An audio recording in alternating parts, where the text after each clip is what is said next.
All right, welcome everyone to our Careers Beyond Profit seminar series. Today we're going to hear from employers in the Conservation, Heritage, and Museums panel.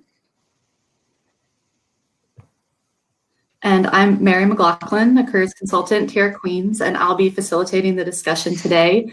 And we'll hear from our guest speakers, Dr. David Tosh from the National Museums NI, and Kim McMonigal and Danielle Shortall from the National Trust.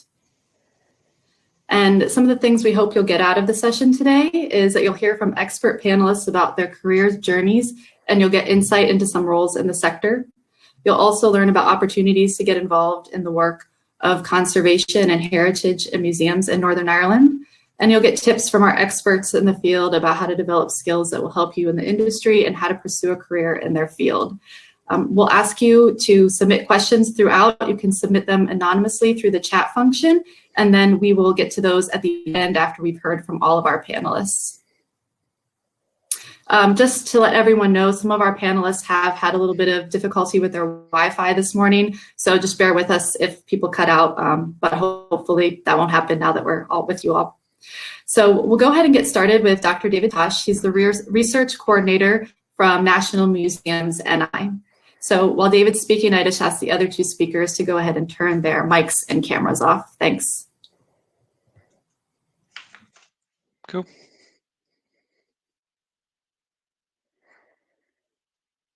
All right. Hi, everybody. How you getting on? So yeah, as Mary says, I'm David Tosh, and I work for National Museums Northern Ireland. So that's a group of 4 museums that you might have heard of individually. So that's the Ulster Museum in Belfast, the Ulster Folk Museum and Ulster Transport Museum in Kiltraw towards Bangor, and the Ulster American Folk Park outside of Omagh. So yeah, I'm just going to take you on a whistle-stop tour around my career to date. So yeah, so how I got here now. So back in 2002, I graduated from the University of Dundee with a degree in ecology. But that's not really where my sort of adventure started. My adventure started when I dropped out of a degree in chemistry in 1997. I'd harboured ambitions to become a forensic scientist, but it became apparent very quickly I was never going to achieve that. So I dropped out of university and thought, what on earth could I do? So I ended up working in Lidl's and the bar for about 8 months, saving up money, and then volunteering on a project out in Vietnam for 4 months. When I came back out of that, I was like, hey, if I could get paid to do this, I'd be doing something right. So I had a look through the clearing system, and an opportunity to do the degree in ecology at Dundee came up. So I jumped on that. So when I came out of University of Dundee, I didn't automatically, jump into a job and related to ecology and the environmental sector.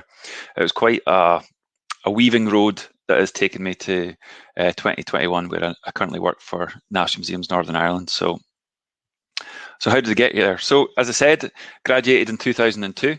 I came out, I moved down to Edinburgh, and I ended up in temping jobs. So these were short-term contracts with employment agencies, working in offices around Edinburgh. So it could be from banks to charities. And after 6 months, I didn't want to keep doing that because I wasn't getting anywhere very quickly. So and opportunities to get into the environmental sector were few and far between in Edinburgh at the time because there was a lot of competition. So I cast my net a bit wider, and I saw that there was opportunities for with the conservation volunteers over in Northern Ireland.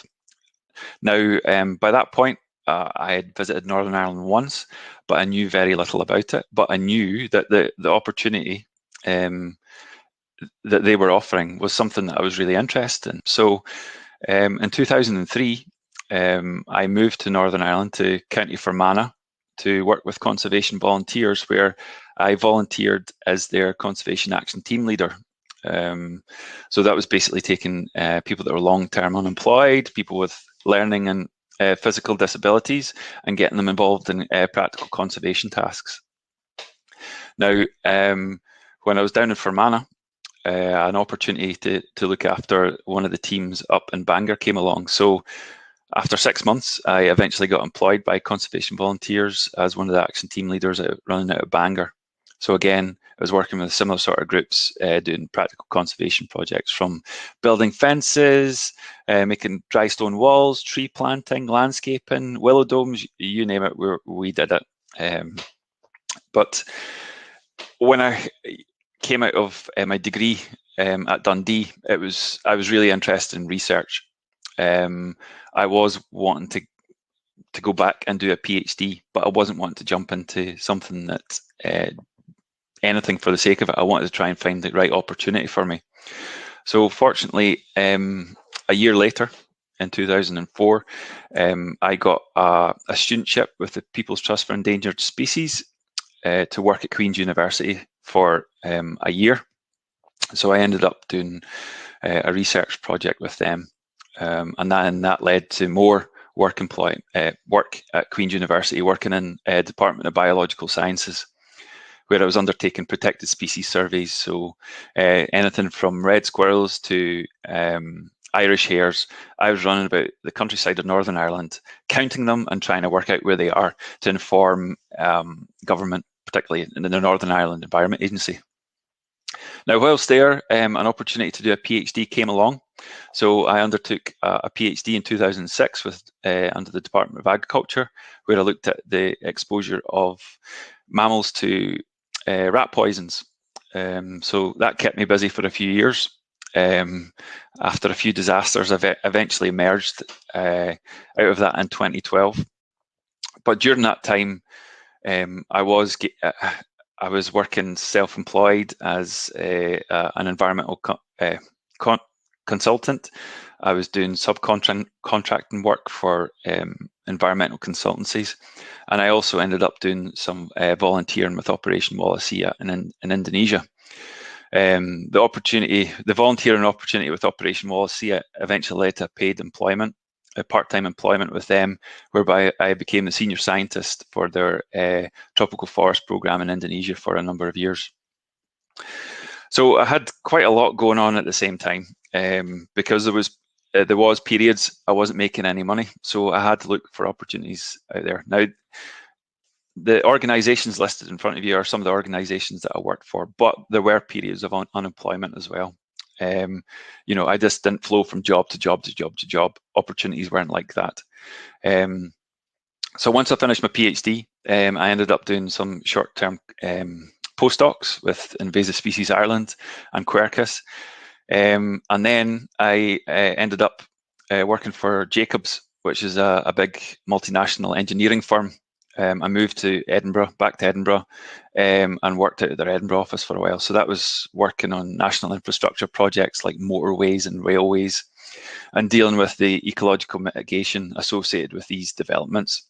But it wasn't really for me. So an opportunity came back to come back to Northern Ireland and work for Quercus as the centre ecologist came up. So again, that was doing a lot of protected species work to inform government policy and approaches. But when that contract came to an end, I ended up going back into consultancy. I ended up using environmental consultancy as like a stopgap for periods of unemployment, to prevent periods of unemployment. So I started working for WIG, another massive engineering company that's based across Britain and Ireland. Again, I was involved in ecological projects, so redevelopment of old MOD sites and things like that. So doing surveys for bats, badgers, otters, a range of protected species like that. Then an opportunity came working for CEDAR. So that's the Centre for Environmental Data and Recording and based in National Museums, Northern Ireland. So I ended up doing work for them, where I was essentially working for the Northern Ireland Environment Agency, producing reports for Article 17 reporting. Now, that is a requirement under the EU Habitats Directive, which is one of the biggest pieces of conservation legislation that we adhered to when we were part of Europe. So that required us to report every 7 years on the status of protected species in Northern Ireland and the UK as a whole. So I was involved in coordinating that work for a number of years. But like with all the jobs up to that point, none had been permanent. All had been temporary contracts. So the opportunity to do the position I'm working in now came up. It's almost 3 years ago now that the opportunity came up, and it was a permanent contract. And unfortunately, I needed a mortgage for a house. So I took the plunge and jumped into the museum, where I've been ever since. So what does a research coordinator do? Well, it's a relatively new job within National Museums Northern Ireland. It is a very varied position. There's a picture of a cup of coffee, and there is a picture of a person on a computer. Now, I'm not going to lie, between those two things and being on the telephone, that is a large part of my job. So essentially, I'm a facilitator. Because with museums, we have 4 physical sites, but the things on display there only represent the tip of the iceberg of what we have in our collections. So I think they reckon within the Ulster Museum, only 3% of the collections that are associated with that site are actually on display. So the remaining 97% are in storage facilities elsewhere in Belfast. Now, one of the core remits of the National Museums in Northern Ireland is research. So the main part of my job is to try and support and develop research with the collections and our sites as a focus of that research. So to date, it's been incredibly varied. So it has involved very little environmental sector work, despite my best efforts. But a lot of my time has actually been spent being involved in work on the ancient Egyptian mummy that is the centerpiece of the Egyptian gallery in the Ulster Museum. So that's a lady called Takabuti. So we've been working with academics from University of Manchester and Queen's University to improve our understanding of who Takabuti was, where she came from, what her diet was, things like that. So, I was handed that project. It'd been lying stagnant for a number of years, and I was asked to move it forward. So I ended up doing things like arranging to get an X-ray machine into the Ulster Museum, which exposed me to things I would never imagined I would be dealing with. But after that, all the hard work that went into that, we're now at a point where there's going to be a book coming out in April about Takabuti, all about that research. But I'm also involved with postgraduate students at Queen's that are looking to use Minecraft as a way of getting kids more involved in their site. So we're currently organising Minecraft workshops that are based on the Ulster Folk Museum in Cultraw, and getting the kids involved in that and educational activities. So we're doing those remotely and online during the current lockdown. But as I say, a lot of my work is having conversations with people, finding out how we could facilitate research in the museum, how we could help them achieve the goals of their research. So yes, it's a lot of managing and administrating and facilitating, but no 2 days are the same. It is incredibly varied. Like, not all museums across Britain and Ireland have a position like my own. I think there's only like 3 or 4 other positions like mine, and they are all slightly different from one another, just depending on what that museum is. I know the British Museum has one, National Museum Scotland has one, and I know the National Museum Scotland, the person that does a similar role, it's a very different job to what I do. So it's I am given a bit of freedom to direct it where I want, which is absolutely fantastic. So I can pursue some interests that I have. So, like, I'm really interested in the Neolithic period. So again, using Minecraft, we developed a Minecraft realm as part of our education offerings that exposes the world to the Neolithic, because we very much focus on ancient Egypt with our education at the moment. And to be honest, what relevance does that have to Northern Ireland here and now? So we're trying to educate people more about that time period. So I was asked if I had any advice for you. Some people might say that I'm not the best person to ask advice of, but these are my key points. I think for me, I was fortunate enough going into the environmental sector to find something that I really loved. Every day I was working on it, because I loved it so much, it didn't feel like work. It was the easiest job in the world as far as I was concerned. If you can find something like that, grab it and run with it. It'll just make life so much easier for you. If you're interested in getting into the environmental sector, museum sector, my biggest piece of advice is do your research. Find out how other people have got into that sector. Like I know asking my colleagues in the museum how they got there, I don't think anybody's taken the same path. But for those that are interested in getting into academia, the path is quite consistent. It's do your degree, your master's, your PhD, your postdoc, and then eventually that will hopefully lead to a lectureship. But it's a low level of success getting into that sector. Because again, it's something ridiculous, like only 3% of PhD graduates end up lecturing. But if you're willing, keep pushing. If you really want to do it, you can get there. But do your research.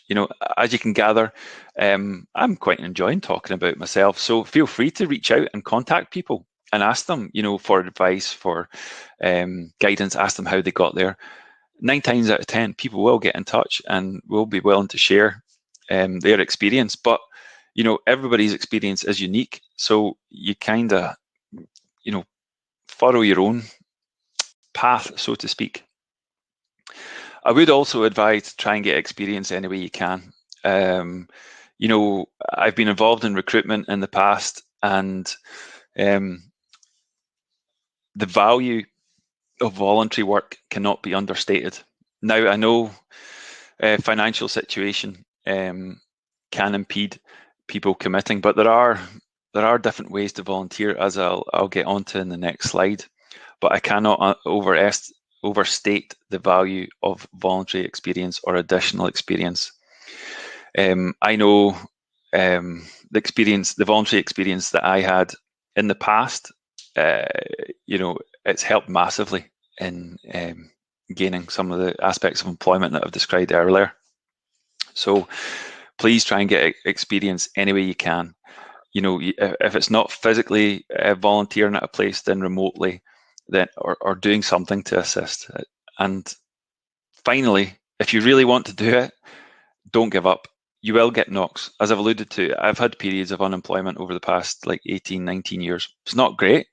It's zero crack, but it brings things into focus, and it builds character, as they say, and it will help you get there, I promise.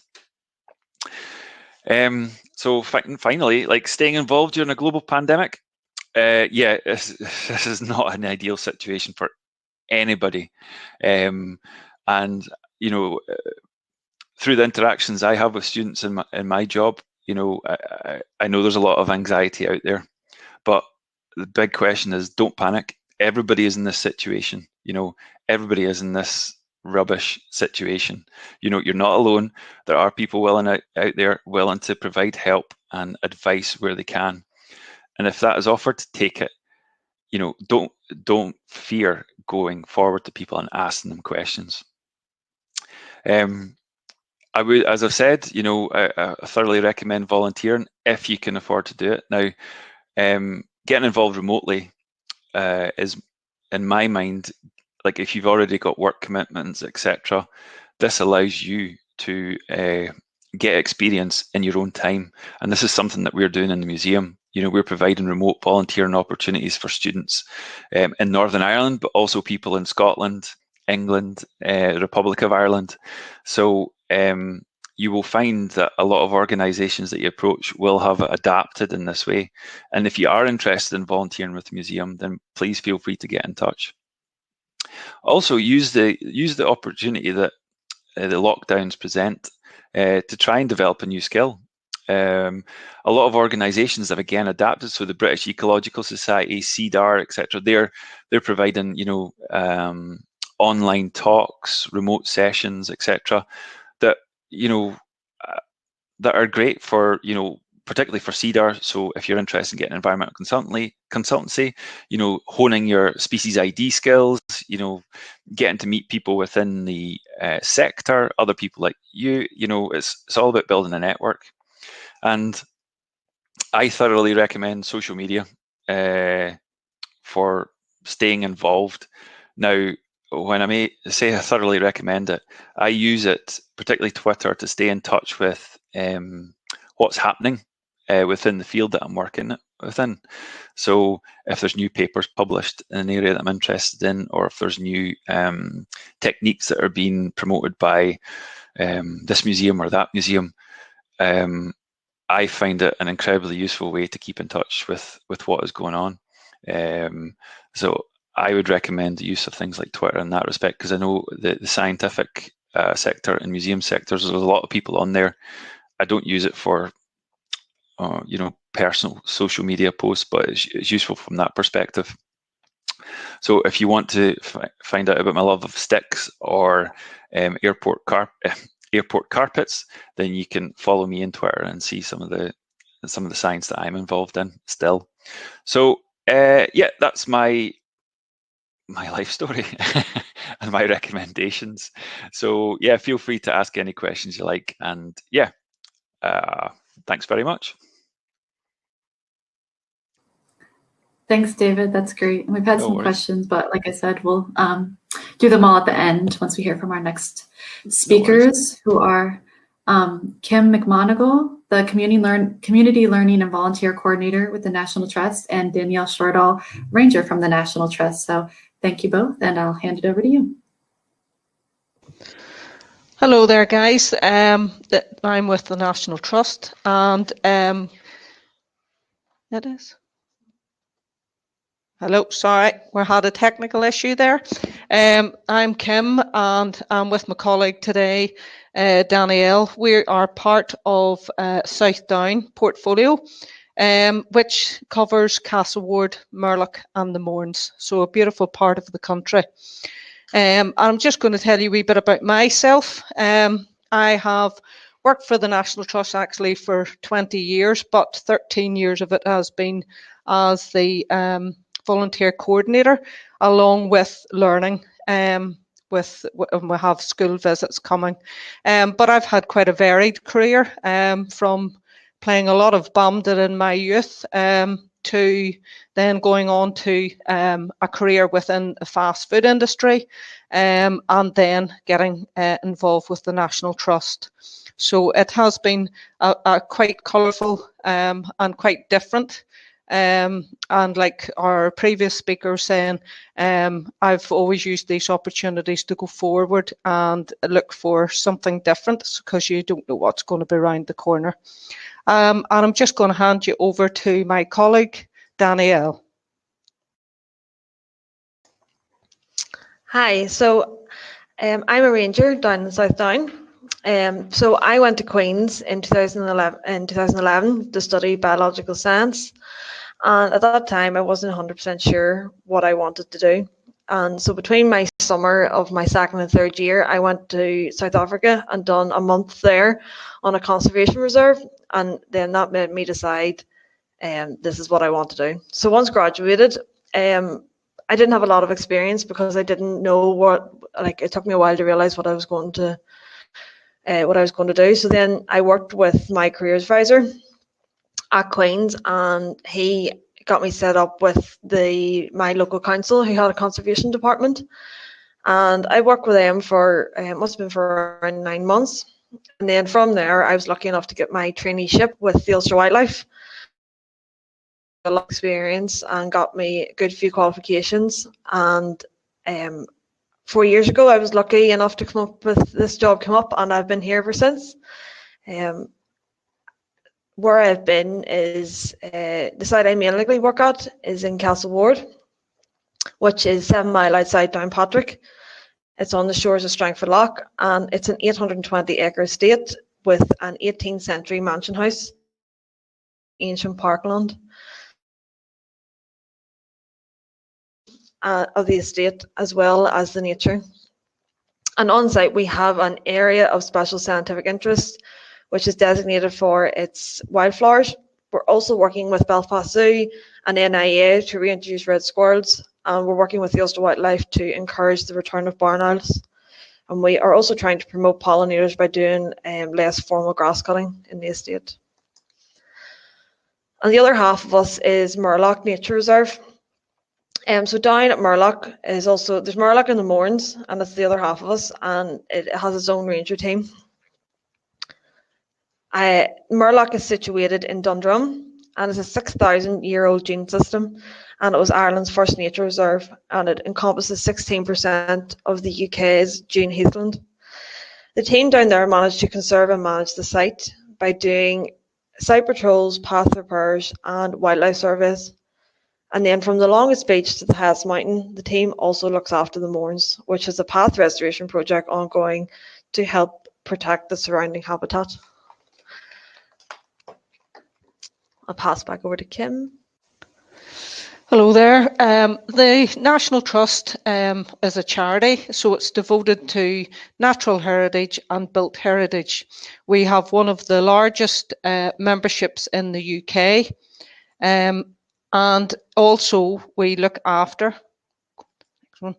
We look after a third of the coastlines in Northern Ireland. We have 60 sites throughout Northern Ireland, and we have 10 historical houses, even a pub in Belfast as well.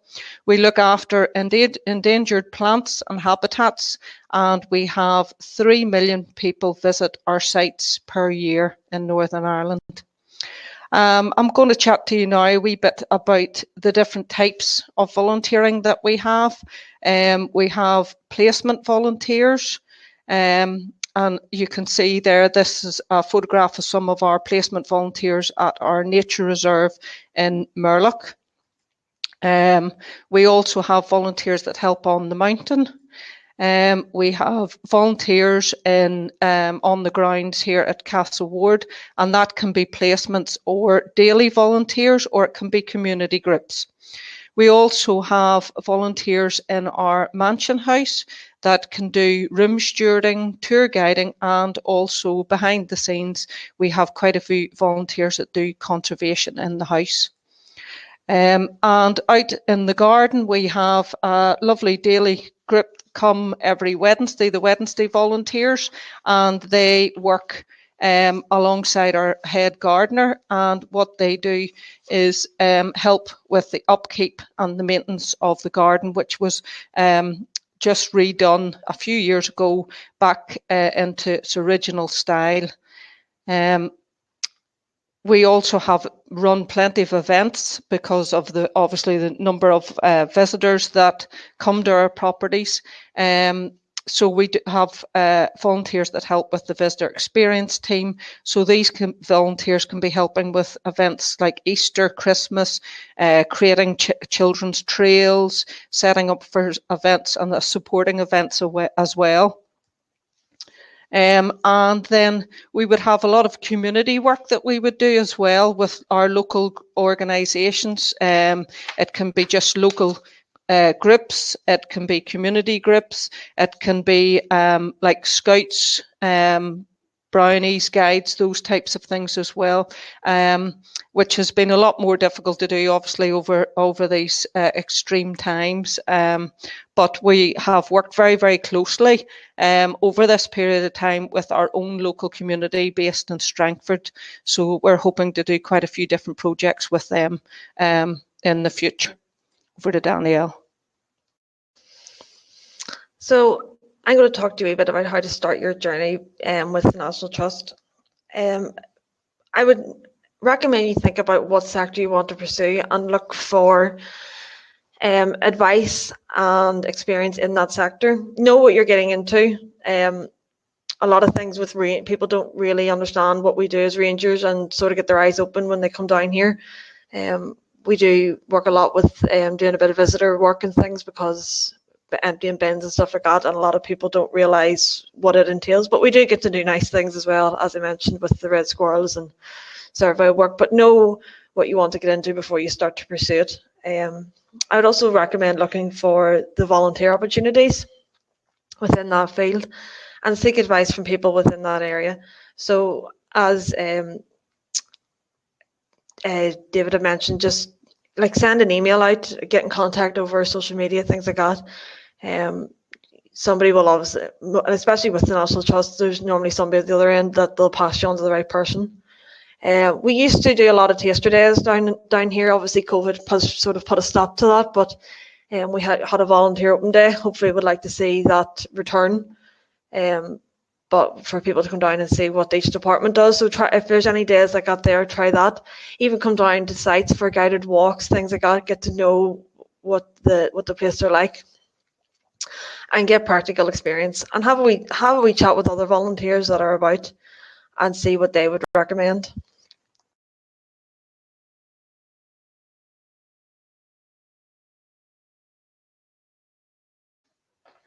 Okay, and just to finish up, we over quite a few years now have been trying to be more creative in the way that we involve volunteers to make sure that it's tangible. It gives everybody a good experience, especially students that are here with us on placements.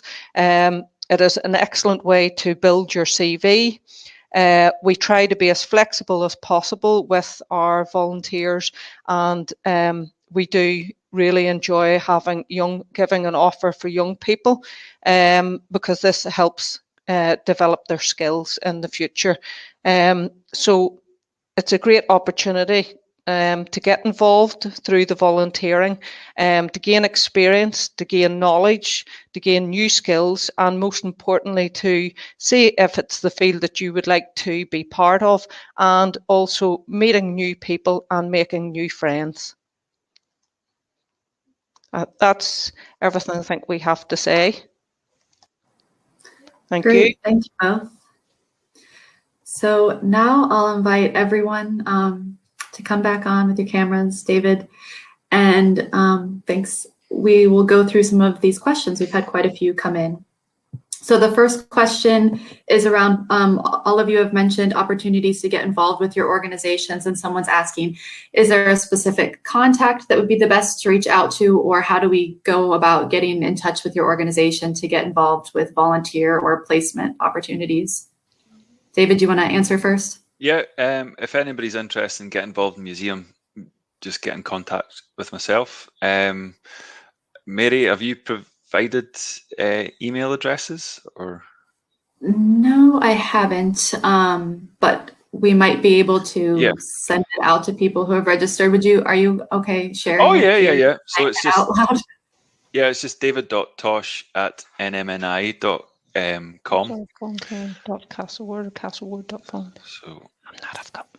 Thanks. And then for the National Trust, Danielle and Kim. Sorry, there we were chatting when we should have been listening. We have our own volunteering email here at Castlewood, and if anybody was interested, if they want to come through that, the volunteering one at Castlewood, if it's somewhere else, one of the other properties, I would have a contact that would be able to put them through to. So if it's in a completely different area, so it's volunteering.castlewood@nationaltrust.org.uk. Great, thanks. But you can see it on our website, okay? On the website, okay, wonderful, thank you. And then the next question for you all is, what qualities do you look for when you're looking for potential full-time job applicants? Kim and Danielle, do you want to take this first? Sorry, Mia, could you repeat that? You just broke up a wee bit on my end. Sure, no problem. The student's asking, what qualities do you look for in your potential job applicants?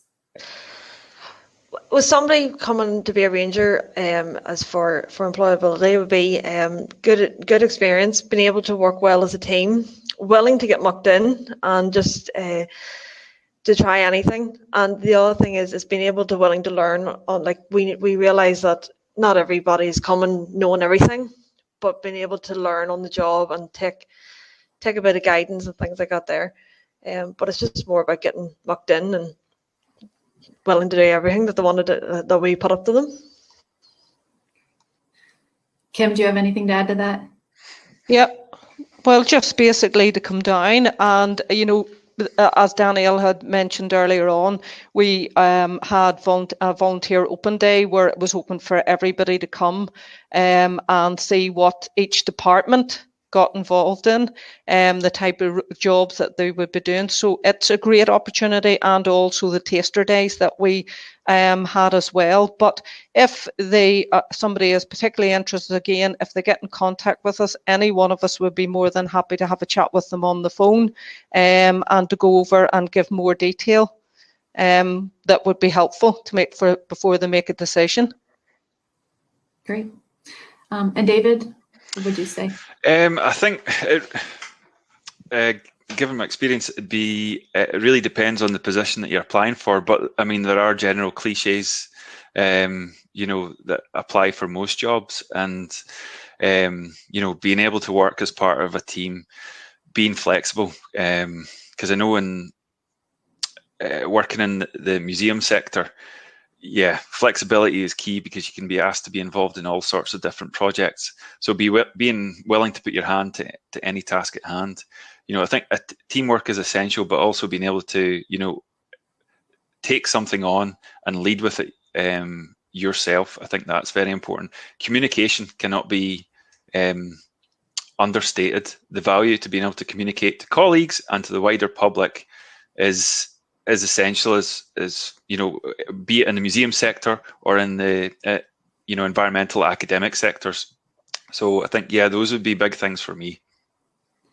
And then just to follow up on that, I know you all have mentioned the importance of volunteering. So would you say that volunteering with your organizations is kind of a way to stand out as an applicant too, having volunteered before applying to a position? Kim and Danielle, you can add to that first.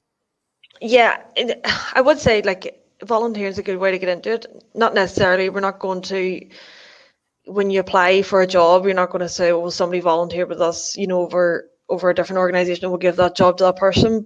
But volunteering in general, we're not just saying come volunteer with us. There is other organizations out there, but it does help, volunteering in general.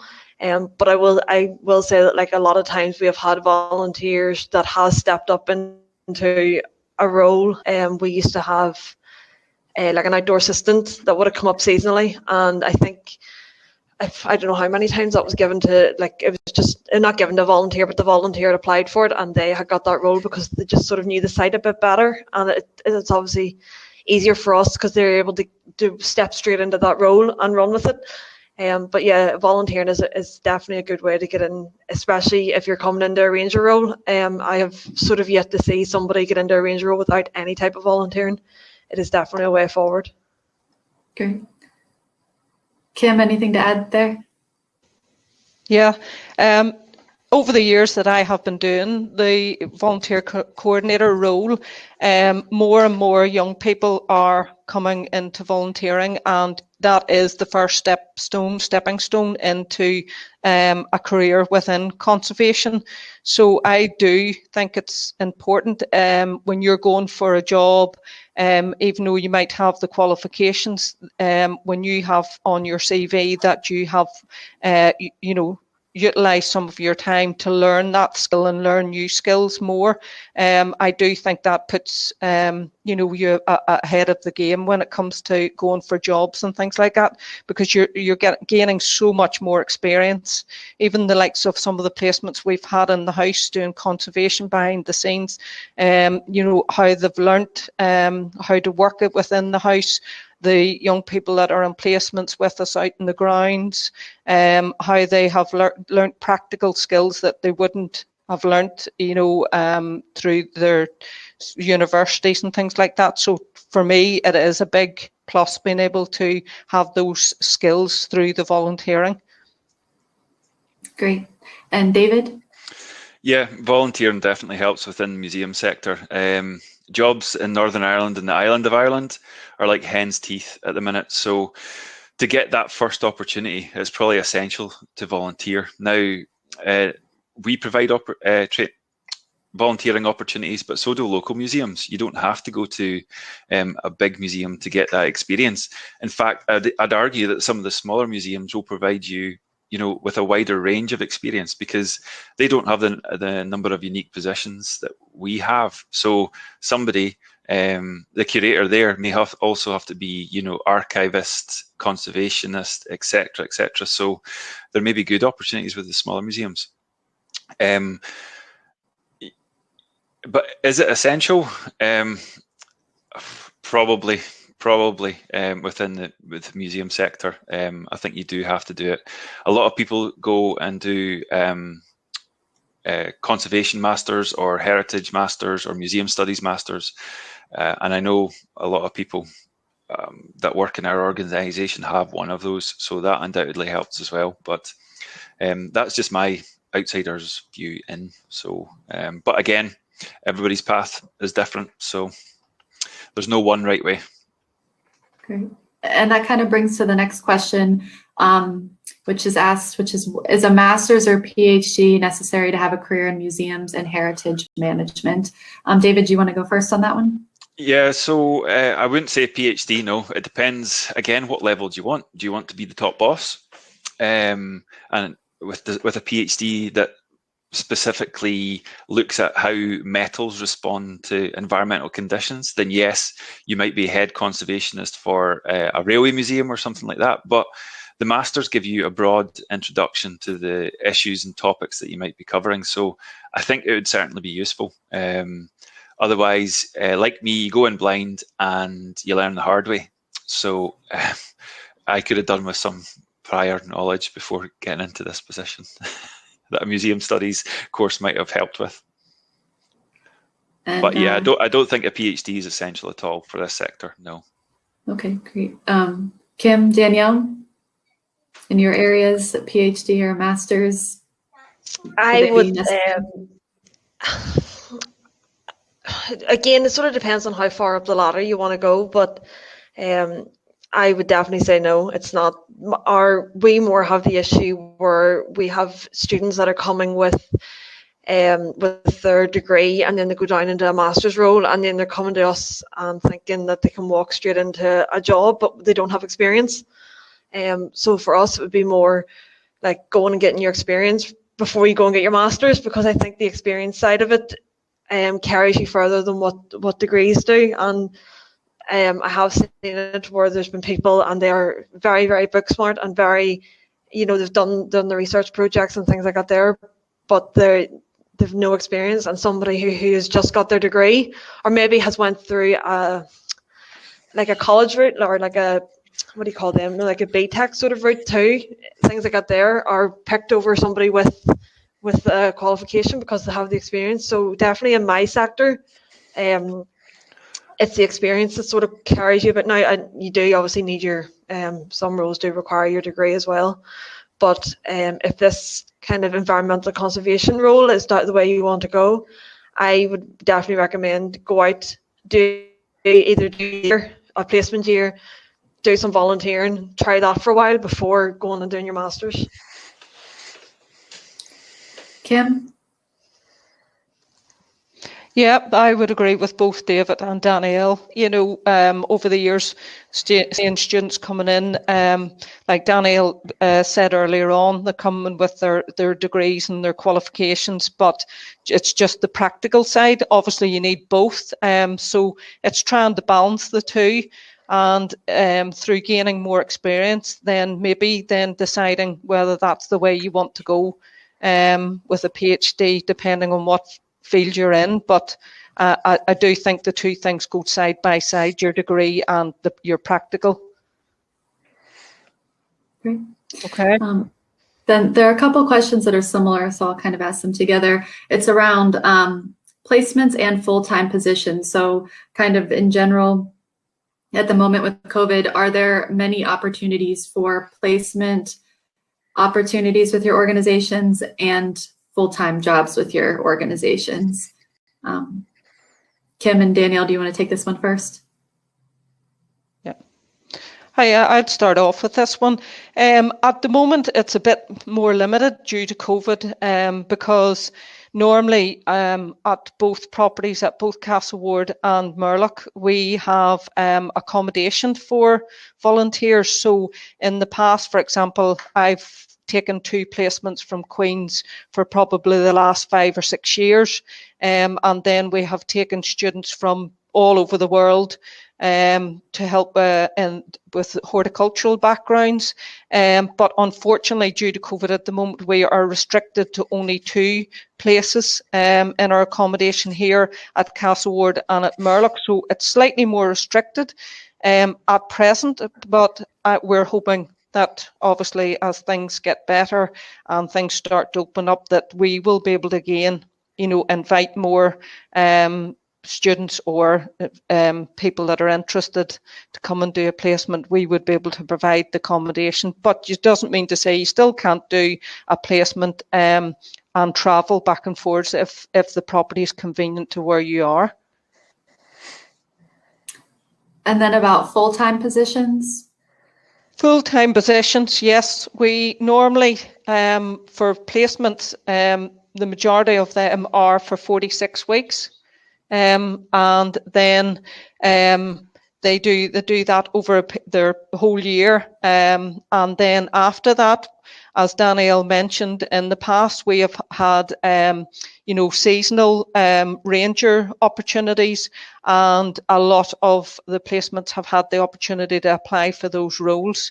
At the moment, it's like every organisation, just with COVID, there's restrictions on what is on offer for employment at the moment, but I think that's across the board, unfortunately, with every organisation.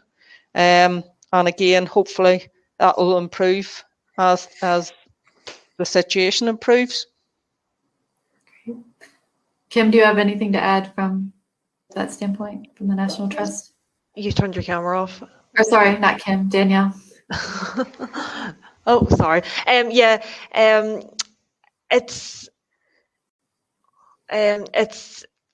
We used to have a seasonal. We always would have had a seasonal ranger here at Castlewood, and they would have come on from March to October. But unfortunately, because of COVID and the way things are going at the minute, we are not taking that on at the minute this year.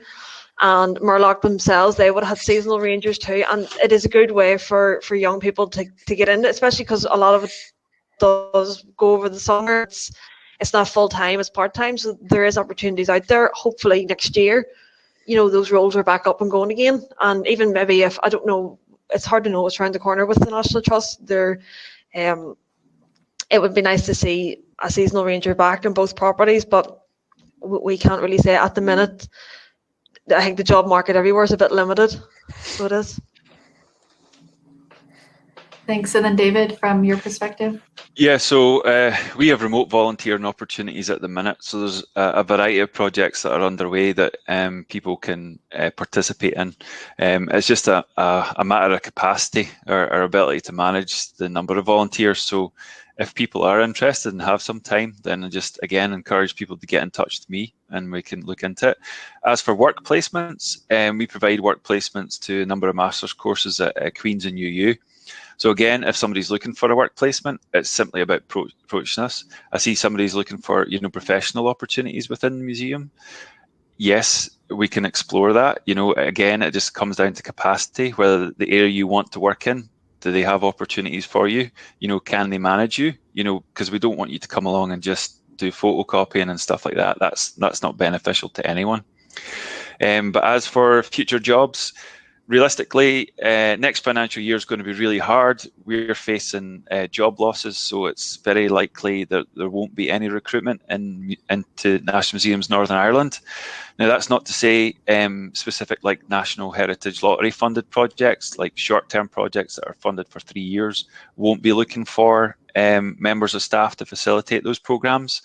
But for permanent jobs in the museum, I can't imagine there'll be many coming up within the next year. Unfortunately, sorry, they're a bit like hen's teeth. So, thanks for that.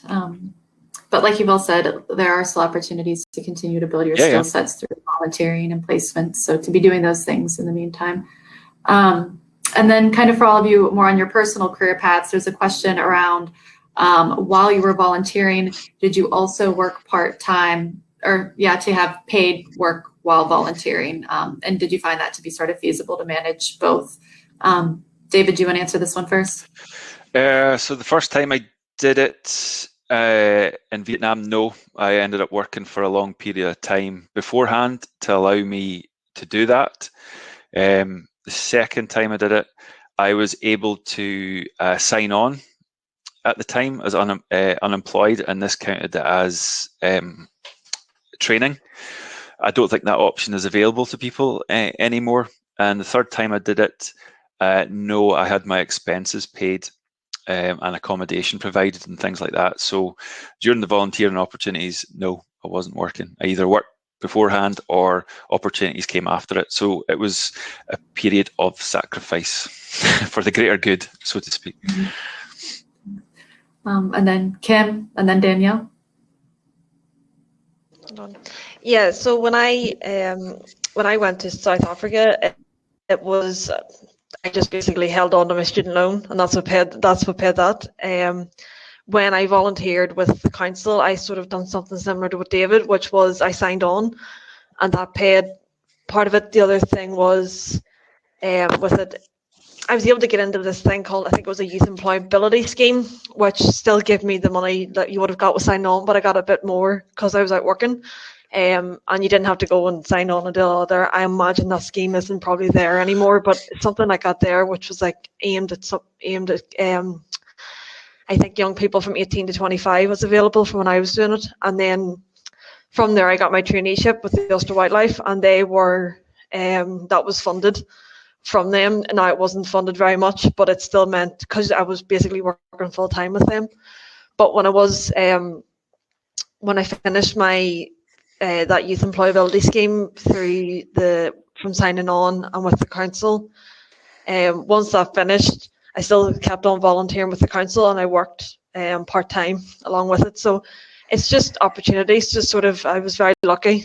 Opportunities sort of arose while I was volunteering and things like that. Down here, Castle Ward, we do have volunteers can claim expenses. Yeah, I'll let Kim. Kim's probably better talking that over than I am. Hi there.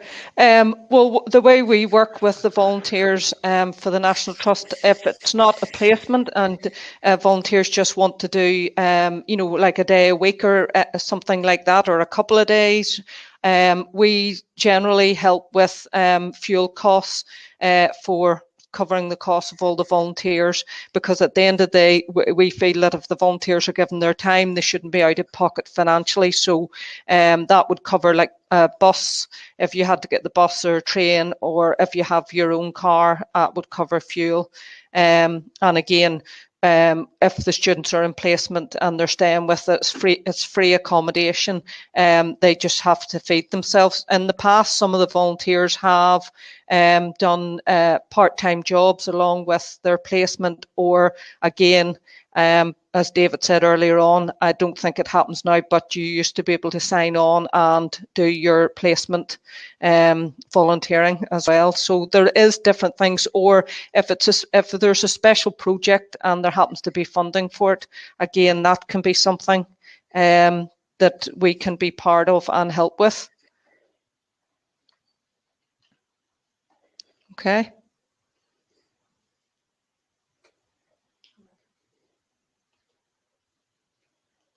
I can't hear her.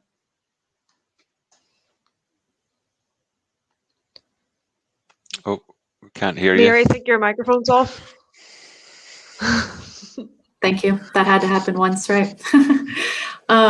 This question is the students interested in getting into curatorship or archiving, and they want to know which volunteer opportunities within your organization should they look out for? I think any, to be perfectly honest. I think it's good in the first instance to just get an oversight of how museums work. It's very different to how I imagined coming into it. So I think any volunteering opportunity within a museum will give you an insight into one of the many aspects of it. So go for any, I would say. And then from the National Trust side? Well, our house here at Castlewood is an accredited museum. So we do have quite a lot of students have in the past and hopefully in the future have come in and done special projects within the house.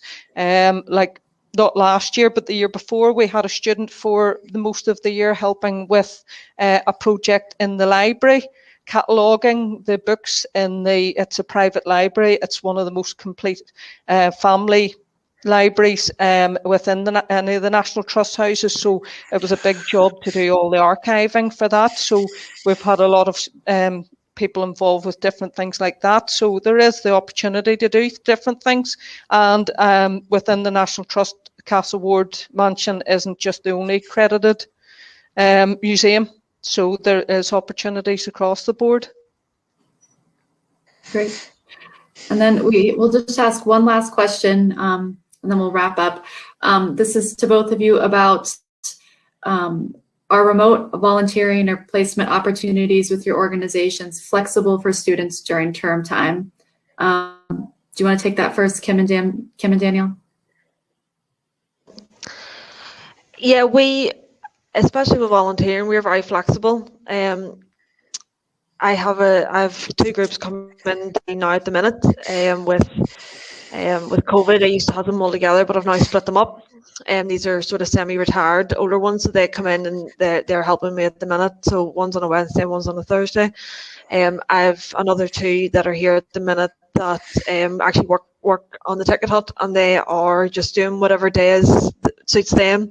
They sort of text me and I say they can do this day and that day, and I work around them. So yeah, we're very, very flexible. Say the only sort of times we struggle with at the minute is weekend work, because it's we're quite busy here at weekends, and trying to manage volunteers is a bit harder. But definitely Monday to Friday we can work around, and it's the same with placements. If your placement only requires you to do so many hours a week, you know, we'll set that up. We can accommodate that there. It's just whatever people want to give, we'll work with them. Great. And then David from the museums.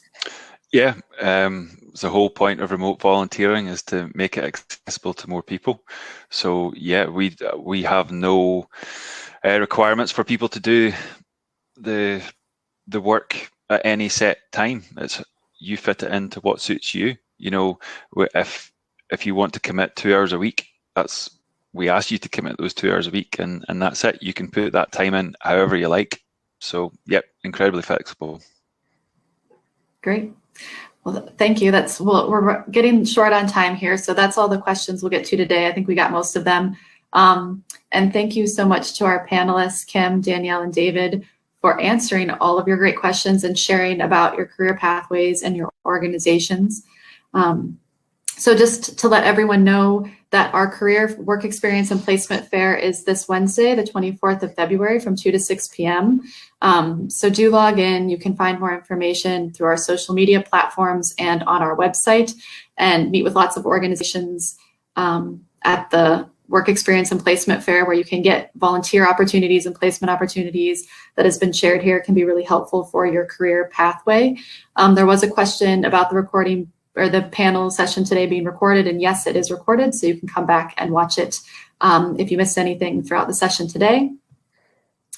And then also to let everyone know, we have a couple more panels coming up this week. Tuesday, tomorrow from 1 to 2 is the public and not-for-profit panel, and then Wednesday from 2:30 to 3:30 is a creative arts panel.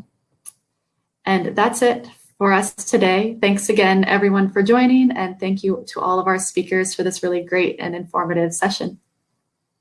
All right. Thank you. Thanks.